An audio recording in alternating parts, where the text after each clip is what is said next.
I'm very excited to show this session. This was a special stream. It was a PokerGo stream hosted at Champions in Houston, Texas. I got to play with Phil Helmuth, Lucky Chewy, Brandon Cantu, and some other big names. We played 1025 for a few hours. It was a really fun session, and I hope that you guys enjoy it. Although it's very early in the session, it's pretty apparent that AM and Jay White are going to be playing a lot of hands. They want to generate a lot of action, see a lot of flops. AM opens from early position with a min raise to $50. Jay White calls in the hijack, and I decide to 3-bet 7-6 of diamonds to $225. I'm really trying to get in a spot where I'm playing heads up, hopefully, and in position versus one of these players. Although 7-6 of diamonds isn't the best hand, it is a hand that I think I will have an advantage playing against their wide ranges if we do go post-flop in this configuration. Unfortunately, Cantu decides to flatten the big blind, and Lucky Chewy decides to 4-bet to $850. I think that Lucky Chewy is going to be 4-betting here at a pretty high frequency. It's a pretty good spot for Lucky Chewy to squeeze, as I'm also going to be 3-betting pretty wide, especially versus AM and Jay White's ranges. I don't think that he expects me to be continuing too wide versus his 4-bet. I also think from his point of view, if I do decide to 5-bet, I very rarely have any bluffs here, and I think it really defines the hand either way. If I do fold, he picks up a lot of dead money. And if I call, he kind of knows where he's at, and at least he's playing heads up. I was not in the folding mood. I was told to watch out for Lucky Chewy, but I wanted to let people know that I was here to play. I didn't think he expected me to ever 5-bet bluff him, so I put in the 5-bet to $1,825. Quickly folds, and I show the 7-6 suited, and the session begins.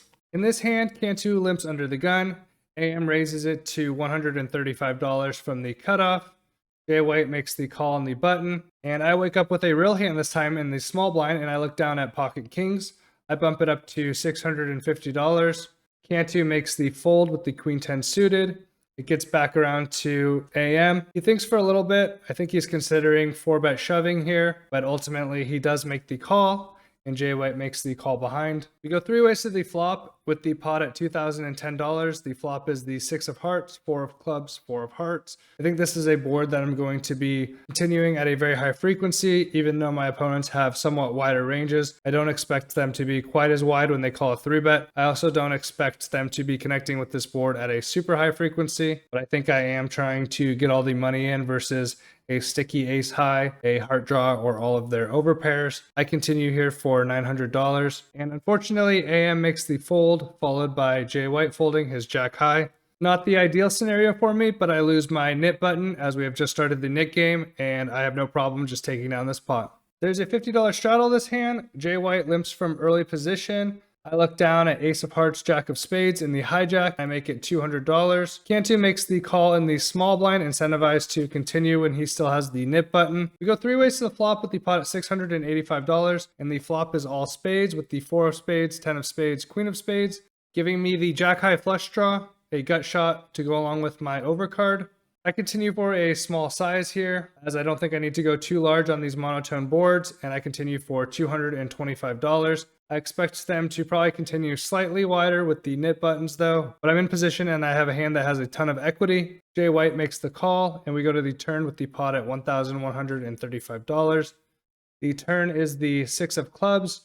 Really shouldn't change much, so I decide to size it up a little bit here and continue for $700. Jay White quickly makes the call. The quick call sets off a couple alarm bells, as I would expect Jay White to think about it a little bit longer if he had a stronger draw like a flush draw or an open ender. So when he quickly calls here, I feel like it weighs him towards having a medium strength hand, something like a pair of 10s or a pair of queens. So when we go to the river, which is the 5 of diamonds, I decide that it makes more sense to check back. Jay White in general is a little bit sticky. I think if he's called both the flop and the turn, that he's not going to be folding on the river. Thankfully, once I check behind and show the ace high with the jack kicker, he flips over king 9 offsuit with the 9 high flush draw, and I scoop this 2.5k pot against his king high. Similar to the first hand of the session, there is an open from the hijack by AM to $85. Jay White quickly makes the call in the cutoff, and I decide to 3-bet with a suited connector from the button.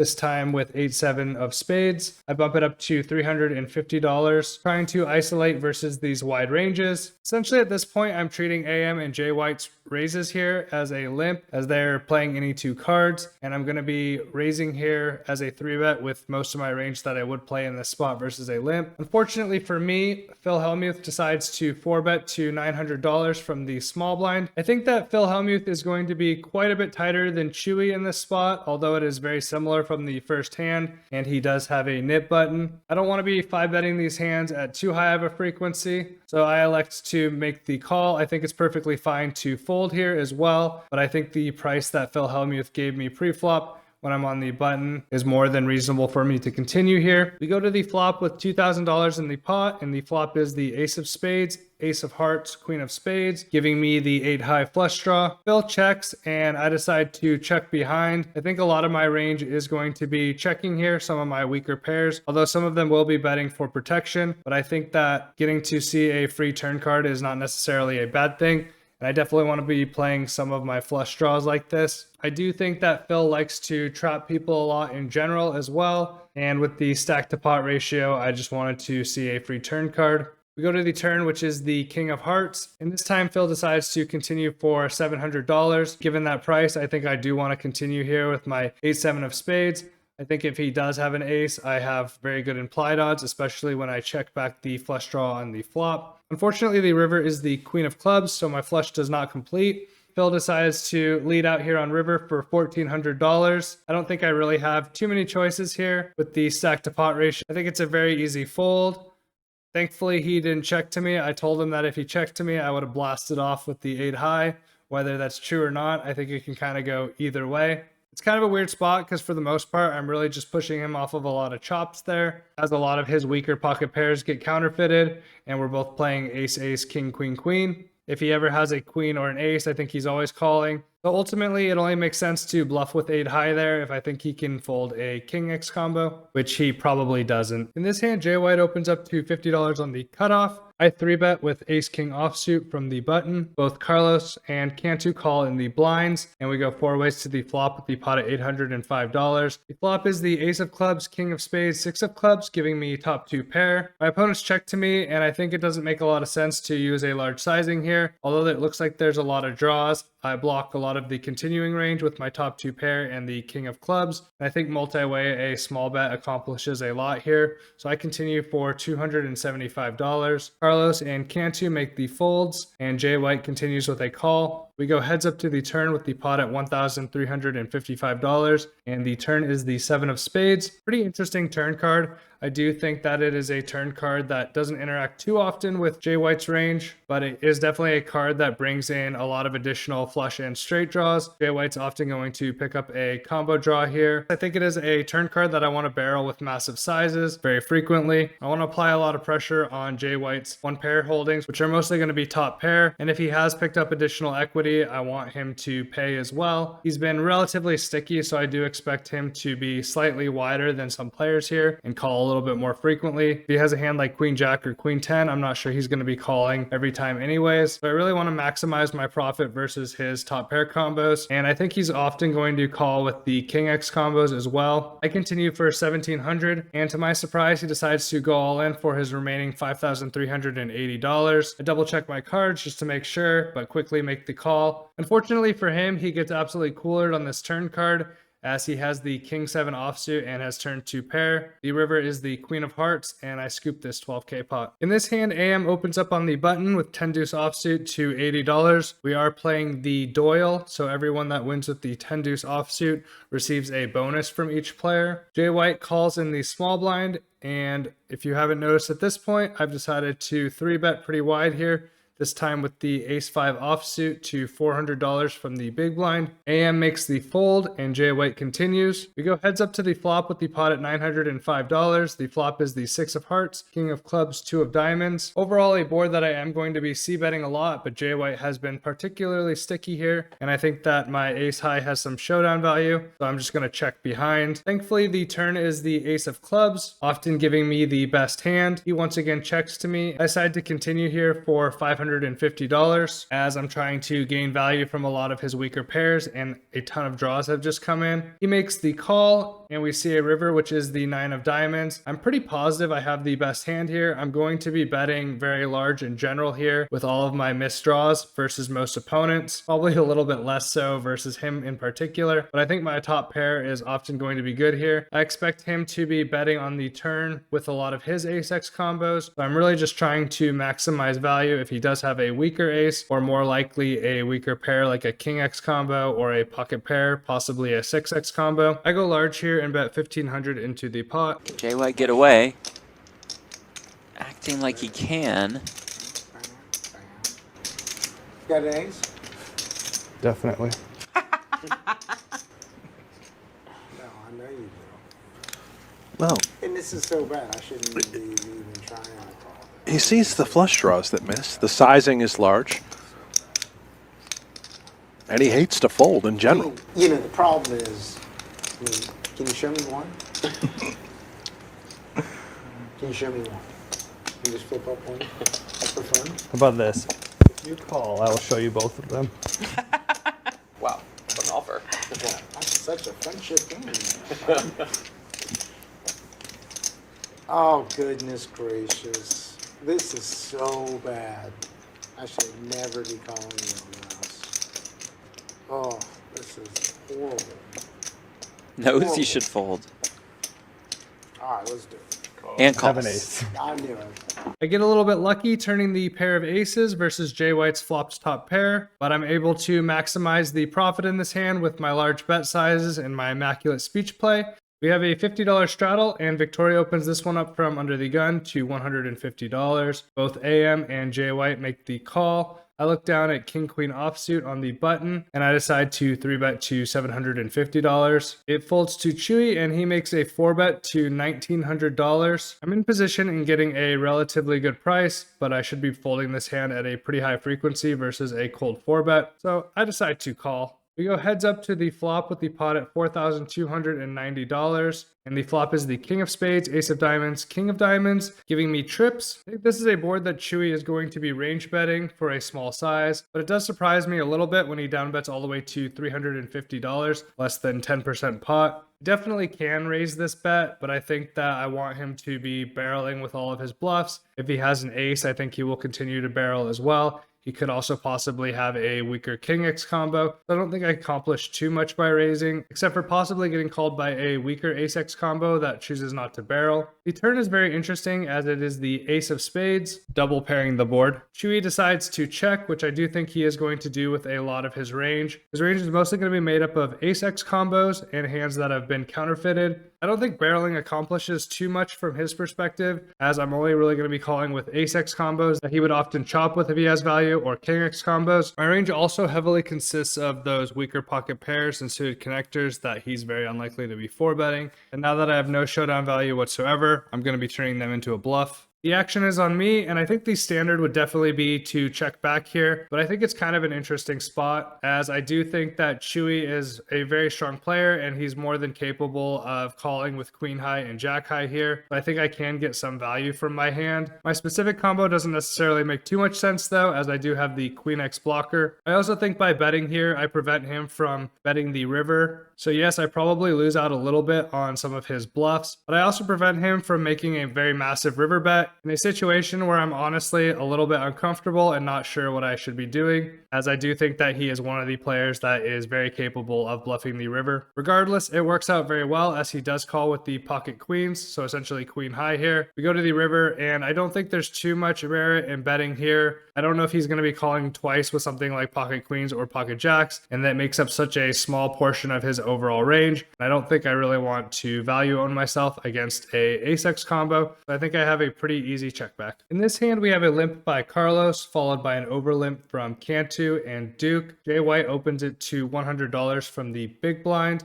and I decide to call with King 7 suited in the third blind. Carlos, Cantu, and Duke all call from behind, and we go 5 ways to the flop with the pot at $500. The flop is the Queen of Clubs, 9 of Spades, 8 of Spades, giving me the second flush draw. It checks to me, and I think my hand can really go either way. I'm fine betting here, but I'm perfectly fine to check call or check check raise. I'm probably going to be raising this hand at a pretty high frequency, but less so with 5 people in the pot. Carlos decides to overbet the flop, betting $750 into the $500 pot. I think facing this size, I definitely can't raise. I think I have too much equity to fold, especially when both of us are extremely deep. So I make the call. The turn is the 3 of spades, giving me the second nut flush. So I think I almost always have the best hand here. He has a ton of hands like worse flushes that I'm beating, hands like Jack 10, 2 pairs, and sets. Obviously, I'm losing to the ace high flush, but if I am, it's just a cooler. He continues for a 1100 on the turn. I think about this one for a little while. I am supposed to raise here pretty frequently, but I figure if he has something like Jack 10 or the ace of spades or a weaker flush, I'm going to gain a lot of value from that either way. In this instance, I decide to make the call, and we go to the river, which is the queen of spades. One of my least favorite cards to see in the deck. He's going to have hands like pocket nines, pocket eights, queen 9, and queen 8, which have all made a full house. I think it also makes him much less likely to bet for value with hands like straights and weaker flushes. So there's definitely some merit for me leading here. I don't often lead in these spots. I decide to check. He quickly checks behind. I show the second nut flush, and he flopped the straight with the Jack 10 offsuit, and he also had the 10 of spades. Unfortunately, I don't get paid the maximum on this run out, but I still pull in a pretty sizable pot. In this hand, Victoria opens under the gun to $75. Jay White makes the call on the hijack, and I 3-bet very wide here with queen 9 offsuit in the cutoff. Part of my reasoning for 3-betting this wide is that we are playing the Nick game, and only Chewy, Victoria, and myself remain with buttons, so I'm very incentivized to try to push her out of the pot. I think she's going to be opening slightly wider than she has throughout the rest of the session because she does have a nip button. And at this point in the session, we are short-handed, so she's not truly opening from under the gun as though we are full ring. Victoria makes the call, and Jay White makes the call behind. We go 3 ways to the flop with the pot at $940.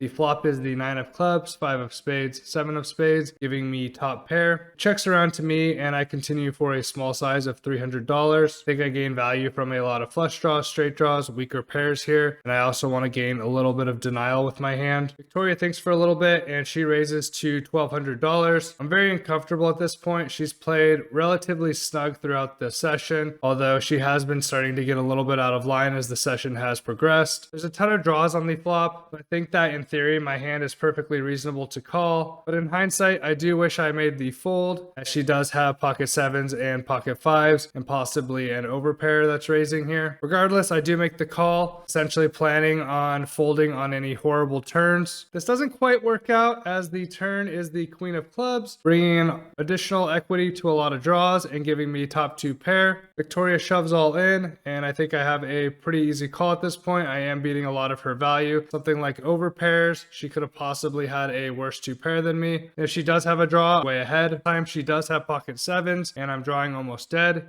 The river is the 10 of diamonds, and she scoops this pot. This hand is from a session played the following day. I filled in for Jay White and Phil Helmuth in the 25-50 game for the final 2 hours, as they wanted to go watch the Houston Astros. In this hand, Harry opens from under the gun with the 10 deuce offsuit. We are playing with the Doyle bonus, so he is incentivized to win with the 10 deuce. I look down at pocket 9s in the hijack. I think I would frequently 3-bet this hand versus his opens, but with his open being an 8x, I elect to call. Will calls behind on the button, and it folds around to Milkman. For those unfamiliar with Milkman, he is a hyper aggressive player. Watch him on some of the previous streams. He's constantly 3 and 4 betting to very large sizes with all kinds of cards. He's even had a session where he VPIP'd 100%. Essentially, he's going to be 3-betting a very wide range here when he 3-bets to $2,000, and I think when it gets back around to me, I think I have a pretty standard shove against him specifically for about 5.6k with pocket 9, as I do think I have a decent amount of fold equity, but he also is going to be calling with a lot of hands that I'm flipping against, hands like pocket 8s, pocket 7s that I'm dominating, and hands like ace X suited where he only has the single overcard. Will decides to rejam behind for about 3,000, and obviously Milkman puts it in with ace king, and we end up flipping for nearly a 15k pot. And again, for those that don't know Milkman, they also don't know how good he runs in some of these spots. It feels like every massive pot I've seen played at Champions, whether the PokerGo PokerGo stream or the regular Champions live stream, he seems to run extremely hot. Even though I'm flipping here, it really feels like I'm behind. The flop is the 6 of clubs, king of diamonds, king of spades, giving him trips, and at this point I'm looking for that final 9. The turn is the 5 of hearts, and the river is the queen of spades. My pocket nines do not hold up in this flip, and Milkman scoops this 15k pot, causing me to lose a good chunk of the profit I had won the night before. The 1025 stream went extremely well. I made about 12.5k during that session.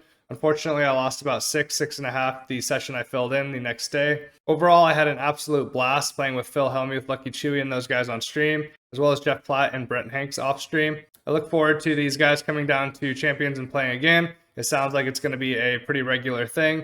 It's going to be a great time, and if you guys are ever in Houston, Texas, come check out Champions. Please like and subscribe, and I'll see you guys next time.